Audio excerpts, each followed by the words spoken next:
Pagi tiba di luar pintu kaca balkon. Kabut masih terlihat tebal, tetapi langit di balik kabut terlihat cerah. Hujan yang turun semalaman sepertinya sudah berhenti. Aku tidak bisa mendengar bunyi hujan menerpa jendela. Aku bisa mendengar bunyi mobil di kejauhan. Jika aku tidak keluar melalui pintu atap kemarin malam, saat ini aku pasti sudah berlari di sepanjang jalan itu, berpapasan dengan orang-orang lain yang juga berlari sepertiku, atau orang-orang yang bersepeda, atau orang-orang yang akan berangkat bekerja. Aku akan berlari melewati seorang gadis cantik dan bertanya-tanya kemana tujuannya, siapa yang akan ditemuinya, dan apa yang akan dilakukannya. Berbagai macam orang hidup di dunia ini. Setiap orang menjalani hidup sesuai cara mereka sendiri. Di antara mereka, seseorang akan menjadi pembunuh, entah secara tak sengaja atau karena amarah atau demi kesenangan pribadi. Menurutku, itulah yang dinamakan hidup dan itulah yang dinamakan manusia. Walaupun begitu, aku tidak pernah menyangka bahwa aku akan menjadi salah satu dari mereka, atau bahwa ibu akan menjadi korbannya. Yang ada dalam pikiranku adalah harapan untuk masa depanku sendiri. Ketika aku bisa menjalani hidup sesuai keinginanku sendiri. Setelah ibu meninggal dunia dan tidak bisa ikut campur lagi. Tetapi aku sama sekali tidak berharap ibu akan meninggal dengan cara seperti ini, walaupun aku tidak bisa menyangkal bahwa aku pernah membayangkannya. Tenggorokanku serasa tercekik ketika aku menunduk menatap ibu. Tulang-tulang jari tanganku yang memegang pisau cukur seolah-olah berkerut. Aku mengangkat wajah dan sebuah suara pun terngiang di telingaku. Kaulah pembunuhnya. Denyut nadiku berpacu. Keputusasaan mendesak naik dari perutku. Suara tercekik meluncur keluar dari mulutku. Suara itu dengan cepat berubah menjadi tawa yang bergema di seluruh apartemen. Sesuatu bergulir di pipiku dan menetes dari daguku. Entah keringat, entah darah, entah air mata. Aku adalah pembunuh. Pembunuh yang membantai ibunya sendiri. Bukan orang lain, bukan monster lain, melainkan diriku sendiri. Bangsat. Jadi inilah yang kudapatkan setelah semua kepanikan, keresahan, dan usaha yang kulakukan selama ini. Tunggu, lihatlah ke bawah, kata Tim Putih dalam kepalaku dengan nada malu. Aku pun menunduk menatap lantai marmer yang berkilau keperakan. Aku melihat sosok diriku yang duduk berlutut di samping mayat ibu. Tubuhku berayun maju mundur sementara aku tertawa seperti orang sinting. Aku menoleh ke samping dan ibuku yang sudah mati pun dihadapkan kepada orang gila. Matanya yang berkilat-kilat resah seolah-olah bertanya, apa yang lucu? Seperti yang dilakukannya 10 tahun lalu di teater nada di Dong Sung Dong. Tawaku sontak berhenti. Keheningan menyergap. Suara penuh amarah kembali terbersit dalam benakku. Dasar bajingan, berani-beraninya kau mengambil barang milik ayahmu. Aku menunduk menatap pisau cukur di tanganku. Mataku terpaku pada inisial di pegangannya. Aku teringat bagaimana pupil ibu membesar. Aku teringat pada pembuluh-pembuluh darah yang menonjol di bola matanya. Aku teringat pada amarah yang memancar darinya. Apakah semua itu hanya gara-gara ini? Hanya karena seorang sepertiku berani mengambil pisau cukur ayah? Kau, Eugene, kau tidak pantas hidup. Kenapa mengambil pisau cukur ayah membuatku tidak pantas hidup? Kenapa hal itu membuatnya ingin menjatuhkan hukuman mati kepadaku? Karena itukah ia mengajungkan pisau ke leherku? Tetapi pada akhirnya yang terjadi justru sebaliknya. Ia justru tewas di tanganku. Jadi, apakah ini berarti hidupku sudah berakhir? Gara-gara pisau cukur milik seseorang yang sudah mati? Aku menggeleng-geleng. Jika memang itulah yang terjadi, rasanya seperti menemukan seekor tikus di rumah dan menembakinya dengan rudal yang bisa melampaui jarak 800 km. Seandainya kemarin malam aku berhasil menyembunyikan pisau cukur itu sebelum ibu menemukannya di saku celanaku. Seandainya aku menyembunyikannya di telapak tangan atau di lengan bajuku, apakah semua ini bisa dihindari? Aku kembali menggeleng-geleng. Segalanya sudah terlambat. Aku tidak bisa memutar kembali waktu untuk mengubah hasil akhirnya. Hanya dewa atau kekuatan dunia yang bisa melakukannya. Bukan aku yang berlutut di depan mayat ibu, nyaris gila. Yang bisa kulakukan adalah memikirkan semua ini dari sudut pandang lain. Bagaimana menjelaskan barang milik seseorang yang sudah meninggal bisa mengakhiri nyawa dua orang yang masih hidup? Aku menggeleng-geleng untuk ketiga kalinya. Aku tidak bisa memikirkan kemungkinan apapun. Semua ini terasa tidak nyata. Semua ini tidak seharusnya terjadi. Aku menatap mata ibu dengan perasaan mendidih. Jariku yang memegang pisau cukur terasa gatal. Aku ingin mencengkram bahunya dan mengguncang-guncang dirinya. Jangan berbaring saja, katakan sesuatu. Seperti apa rasanya mengendalikan hidup putramu selama 26 tahun dan menghancurkannya pada akhirnya? Jam kembali berdentang 8 kali. Otakku mulai bekerja dan kenyataan terpampang di depan mataku. Keresahan yang menyesakan dan menakutkan kembali menyergap. Mataku memandang ke sekeliling rumah searah jarum jam, seperti elektron di medan magnet. Dapur, tangga ke lantai 2, pintu ruang kerja, lemari hias di sudut, jam. Aku ingat mendengar jam itu berdentang sebelumnya. 1 kali, 2 kali, 3 kali. Napasku tersekat. Aku meninggalkan tembok laut tengah malam. Tapi aku tiba di kamarku sendiri jam 3 pagi. Waktu yang berlalu sejak ibu menangkap basah diriku di tangga darurat di luar sampai aku masuk ke kamarku sendiri tidak mungkin lebih dari 30 menit. Itu berarti aku tiba di rumah sekitar jam 2.30. Masa aku membutuhkan waktu 2,5 jam untuk tiba di rumah? Bulu kuduku meremang. Sekarang aku mengerti. Itulah sebabnya ibu bisa menelpon Hejin dan Bibi pada jam 1.30. Tetapi apa yang kulakukan sejak tengah malam sampai jam 2.30? Kemana aku pergi? Ibu, besok saja. Akan kuceritakan semuanya kepadamu besok pagi. Suaraku dari kemarin malam terngiang kembali. Apa yang akan kau ceritakan? Kali ini suara ibu. Semuanya, semua. Apa yang ingin ku ceritakan kepadanya besok pagi? Sekarang sudah pagi dan aku sama sekali tidak tahu apa yang ingin ku katakan kepadanya. Aku yakin itu hanya alasan. Aku pasti terlalu lelah dan tidak punya tenaga untuk bicara. Apa yang sudah kulakukan? Aku merasa luar biasa sampai tengah malam. Apakah aku mengalami serangan kejang-kejang di tengah jalan atau di dekat daerah konstruksi? Mungkin itulah sebabnya sepatu olahragaku berlumpur. Tetapi kenapa ibu masih terjaga ketika aku pulang? Kenapa juga ibu langsung menggeledah saku-saku pakaianku begitu aku masuk rumah? Dan kenapa aku tidak mempertanyakan interogasinya yang berlebihan? Satu pertanyaan menimbulkan banyak pertanyaan lain, sampai akhirnya aku tiba di misteri yang paling mendasar. Apa yang membuat ibu berubah gila? Apakah benar-benar hanya karena pisau cukur? Sebuah gagasan terbesit dalam benakku. Gagasan yang tersisihkan gara-gara perhatianku terpusat pada hal lain. Ingatanku belum sepenuhnya kembali. Kini sudah jelas apa yang terjadi, tetapi alasan dibalik semua itu masih tersembunyi. Kenyataan sialan yang berhasil kuingat hanyalah setengah dari apa yang ada.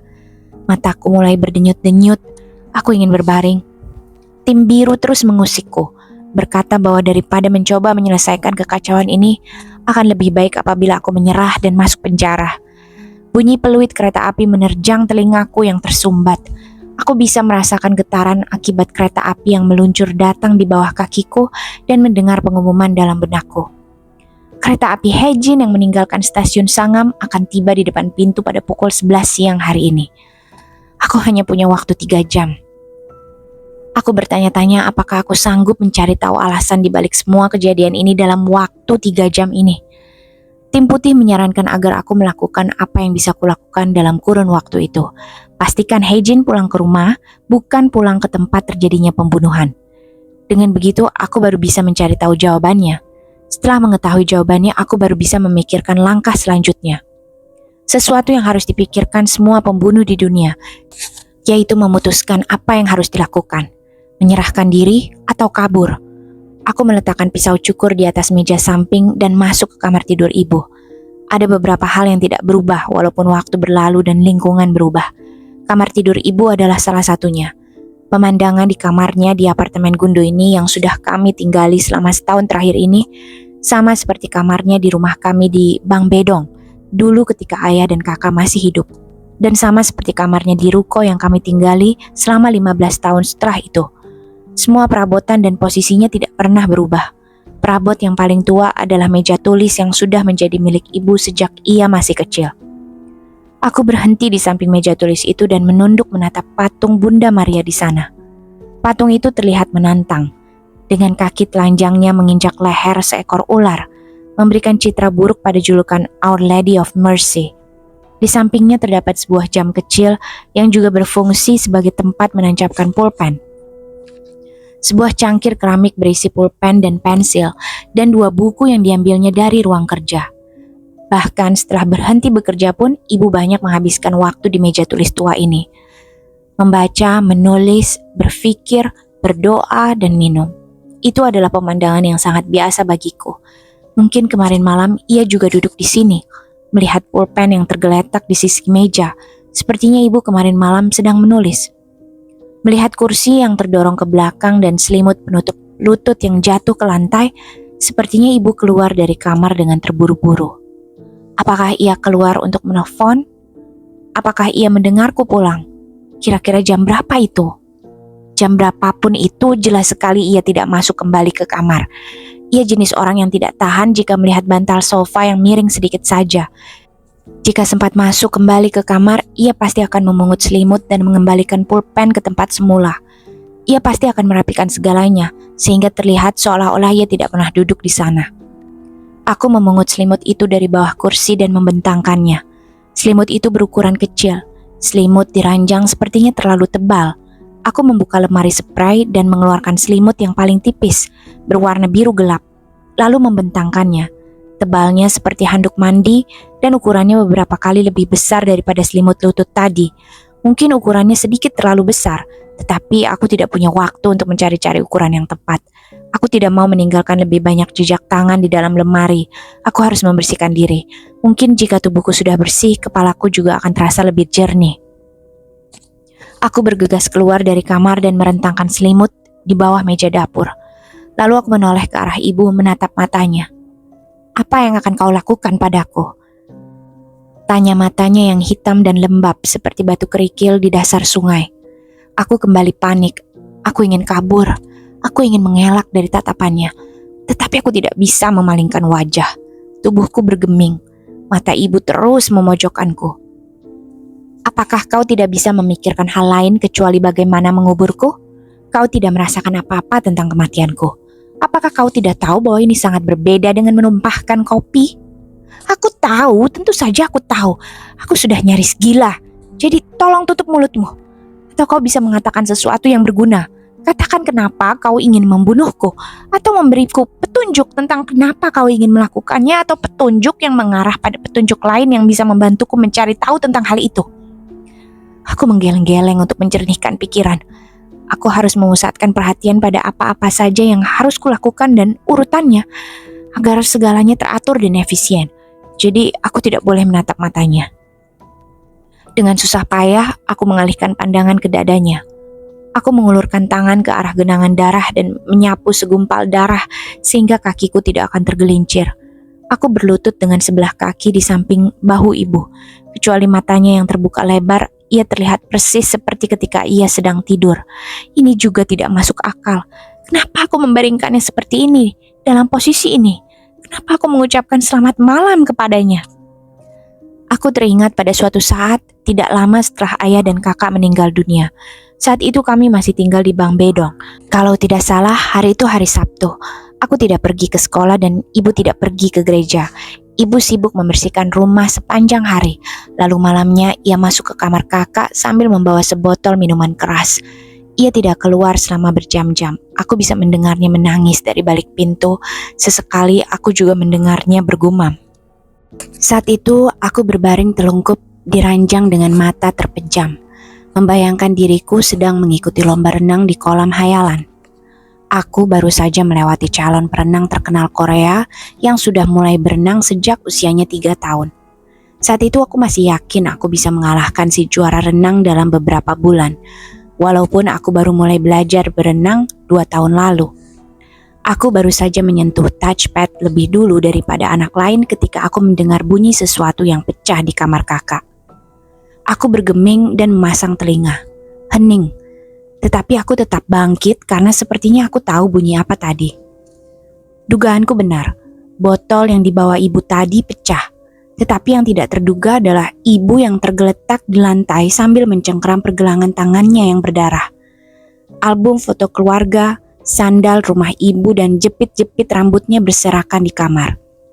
Bercak darah juga mengotori ranjang dan meja tulis. "Ibu!" seruku tanpa sadar. Ibu membuka mata sebelum menutupnya kembali. Aku berlari turun ke bawah dan menelpon ambulans.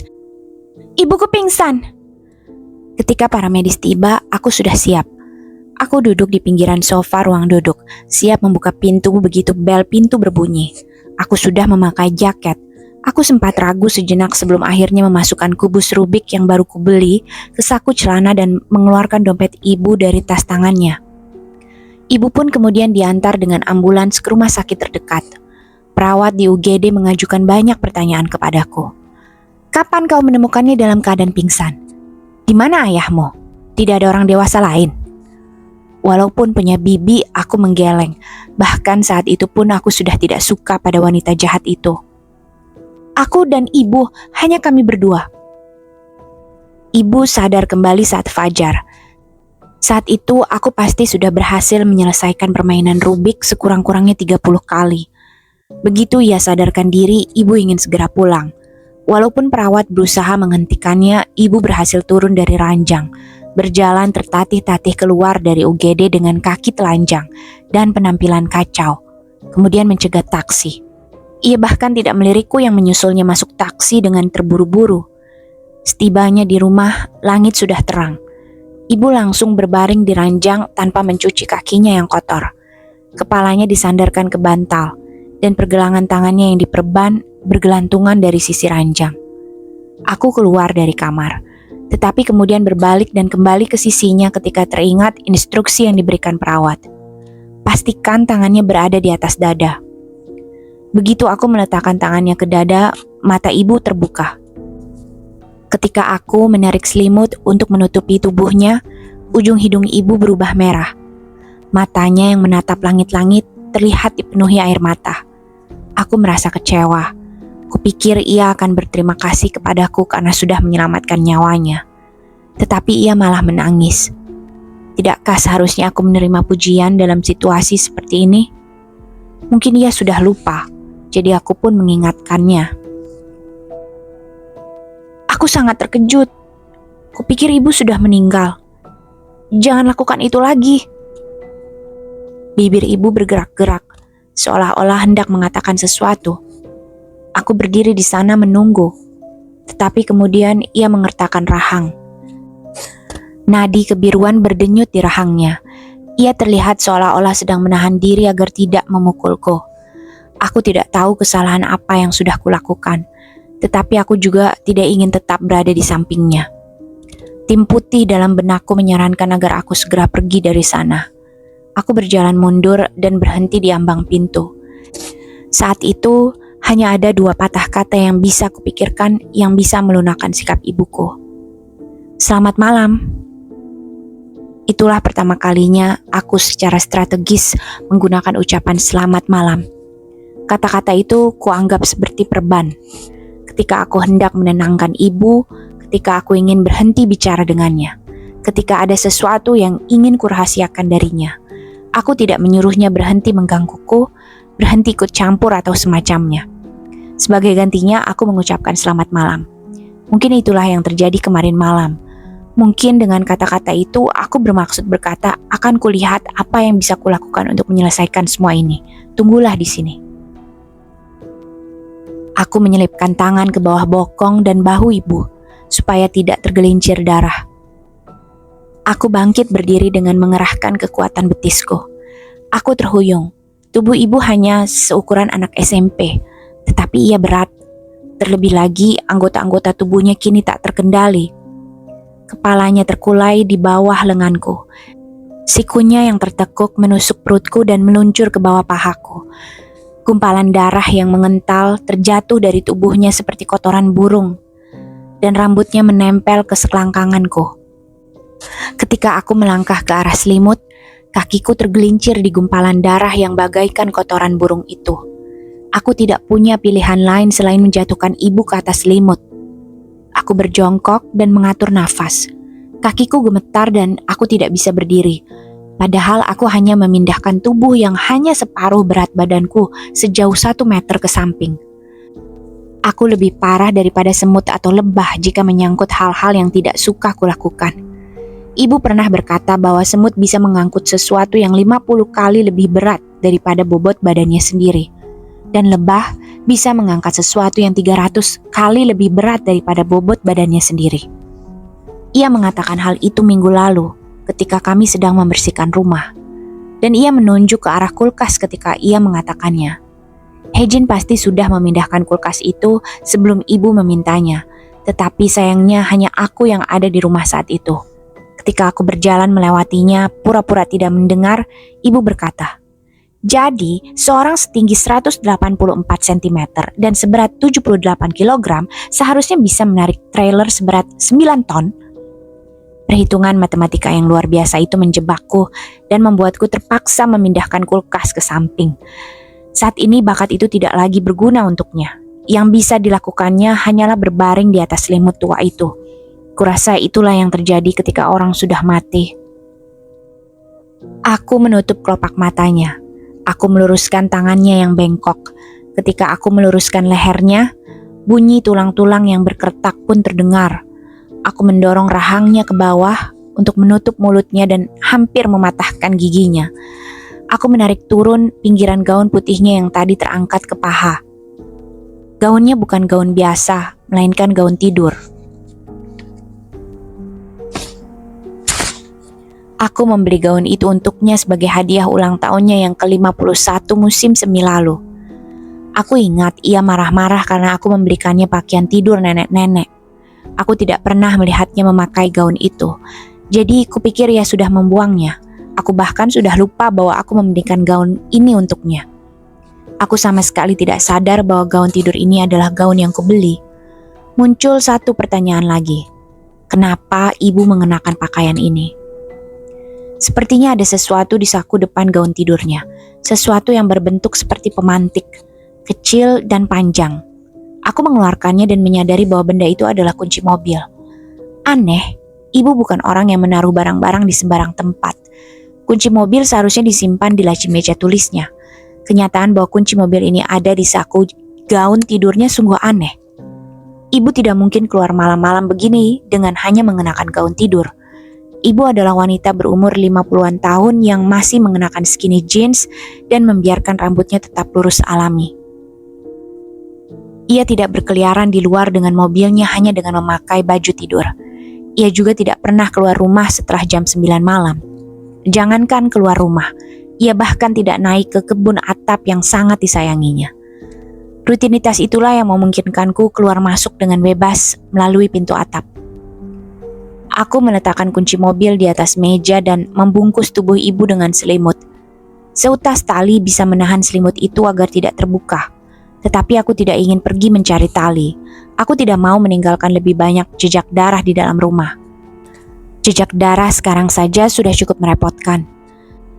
Aku kembali menyelipkan kedua tangan ke bawah tubuh ibu dan menarik nafas dalam-dalam. Aku menancapkan tumit ke lantai dan berdiri.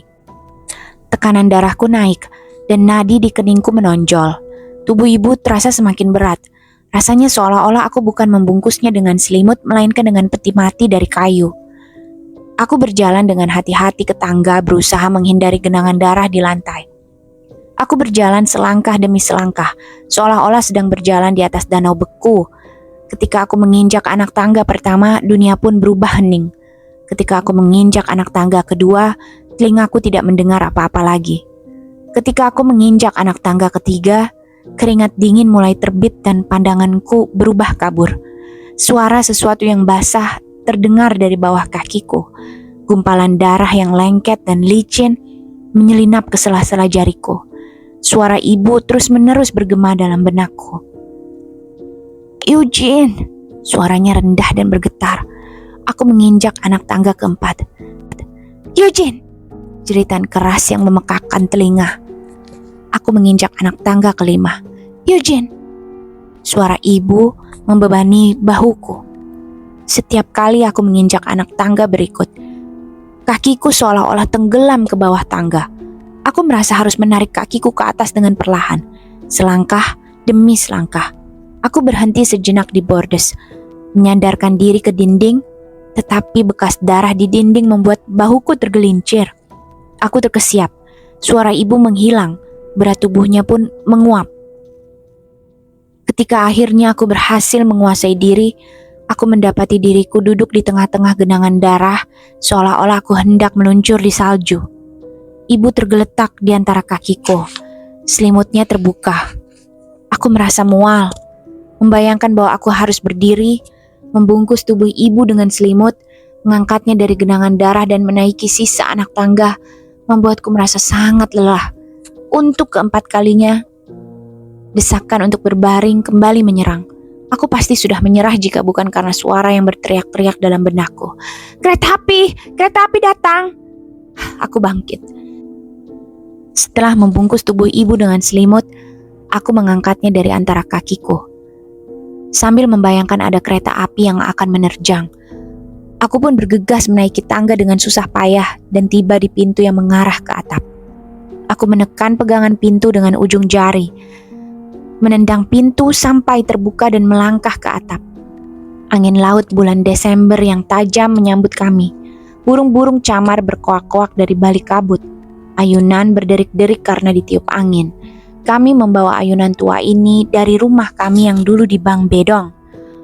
Ibu suka duduk dan beristirahat di sana, di sela-sela kegiatan berkebunnya. Ia berpura-pura minum teh, sementara ia memata-mataiku di kamarku. Aku menyusuri 8 batu injak ke arah pergola dan membaringkan ibu di ayunan. Berat tubuh ibu membuat ayunan itu berhenti bergerak, berhenti berderik. Di samping ayunan terdapat 2 bangku, meja taman dan pemanggang barbeque tinggi. Aku menghampiri meja dan berdiri di sana. Meja berbentuk kotak dari kayu keras yang bisa menampung 8 orang ini adalah hasil rancangan ibu. Jika permukaan meja didorong ke samping, akan terlihat tempat penyimpanan sepanjang tinggi tubuhku dan selebar bahuku. Ibu menyimpan semua peralatan yang digunakannya di atap di dalam meja ini. Terpal biru, plastik bening, karung pupuk, cangkul, gunting tanaman, sekop kecil, gergaji, pot bunga gosong, dan pot-pot kecil lainnya, selang karet yang digulung. Aku mengeluarkan semua barang itu dan meletakkannya di tanah. Aku melapisi ruang kosong itu dengan sehelai plastik. Aku sedang membuat semacam kuburan. Lalu aku membaringkan ibu di sana. Tiba-tiba aku merasa bingung. Ketika masih kecil, aku seharusnya menghadiri upacara pemakaman ayah dan kakak. Tetapi aku sama sekali tidak ingat. Kata ibu, aku tertidur pulas sampai hari pemakaman.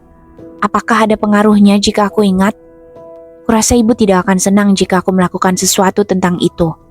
Ia pasti akan bertanya kenapa aku berusaha memperbaiki keadaan jika akulah yang menyebabkan semua itu. Aku menutupi tubuh ibu dengan terpal. Setelah itu, aku memasukkan kembali barang-barang yang tadi kukeluarkan. Aku meletakkan pot-pot tanaman di kaki ibu, lalu meletakkan plastik pupuk dan selang di dekat kepalanya. Akhirnya ketika aku meraih gergaji, sebuah suara kembali terngiang di telingaku. Seharusnya aku mengakhirinya saat itu. Keringatku mengering seketika, wajahku memanas, rahangku mengeras dan air liur asam menggenang di bawah gerahamku. Seharusnya kita mati saat itu, kau dan aku. Kapan yang dimaksud dengan saat itu? Apa yang sudah kulakukan saat itu? Apa yang sudah kulakukan sampai aku pantas mati? Aku tidak pernah menyangka kau begitu menginginkan kematian putramu sendiri. Aku tidak menyangka selama ini kau berpura-pura menyayangi seseorang yang begitu kau benci. Darahku mendidih. Amarah membuat rambutku seolah-olah berdiri tegak. Aku melempar gergaji itu ke dalam ruang penyimpanan dan menutup kembali permukaan meja. Setelah itu, aku berderap meninggalkan pergola tanpa menoleh ke belakang.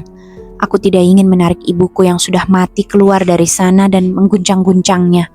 Tidak ingin lupa bahwa kereta api Heijin akan segera tiba. Aku menutup pintu atap dengan keras. Keheningan menyelimuti diriku seperti awan mendung. Suara ibu yang memanggil-manggilku pun tak terdengar lagi. Aku menuruni tangga dan meredam pikiran-pikiran dalam benakku. Saat ini hanya satu hal yang bisa kupikirkan. Pertama-tama, aku ingin membuka jendela, tetapi kemudian mengurungkan niat.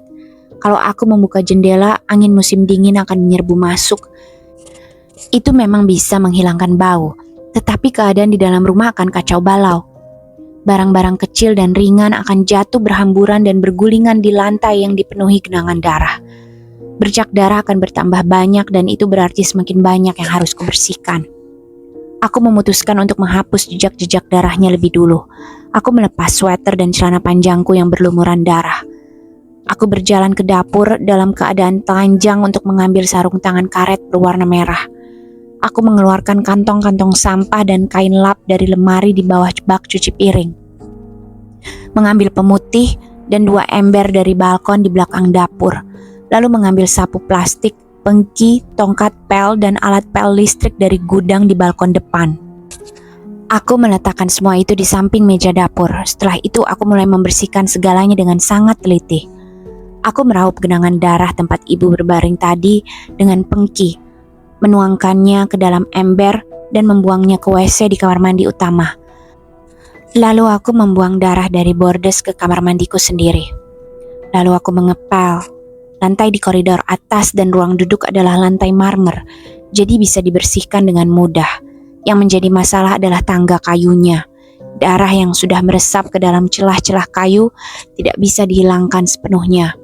Aku tidak tahu cara menghilangkannya dan aku tidak punya waktu untuk memikirkannya.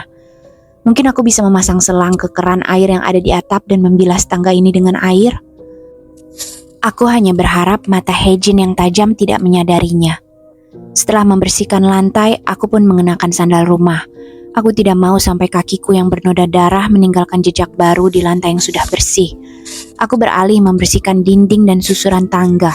Aku mencampurkan pemutih ke dalam seember air, mencelupkan kain lap ke dalam cairan itu, dan mulai membersihkan lantai atas. Aku membersihkan pegangan pintu kamar tidurku, dinding di sekitar tangga, susuran tangga, kenop pintu kamar tidur utama. Setelah itu, aku kembali membersihkan semuanya dengan alat pel listrik.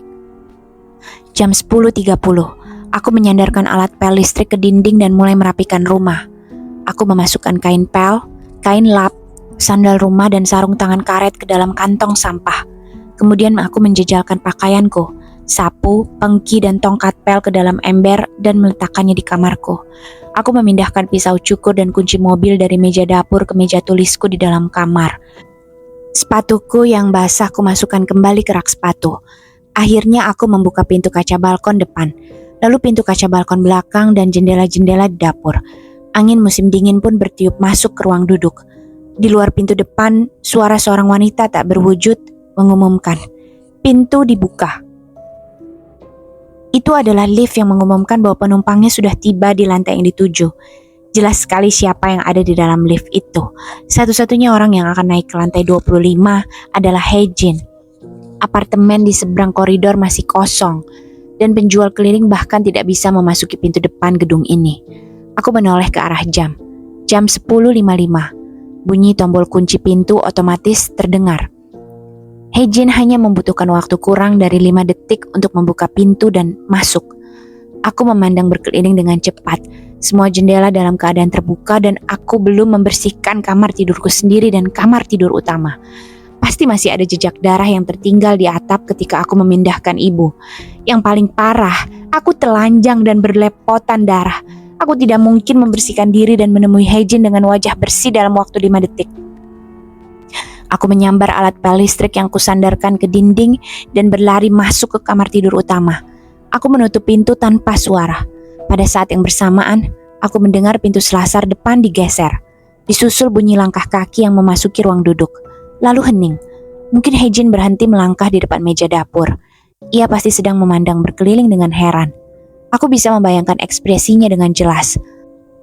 Orang yang menyuruhnya pergi ke Yongjongdo untuk mengambil ponsel sama sekali tidak ada dan tidak terlihat. Semua jendela terbuka lebar dan bau pemutih tercium di udara. Mungkin ia bahkan bisa mencium bau darah yang tidak bisa ditutupi bau pemutih. Penyesalan menyergapku. Seharusnya aku mengangini tempat ini lebih dulu. Lalu aku mendengar suara Hejin yang memanggilku dari pintu depan. "Eugene?"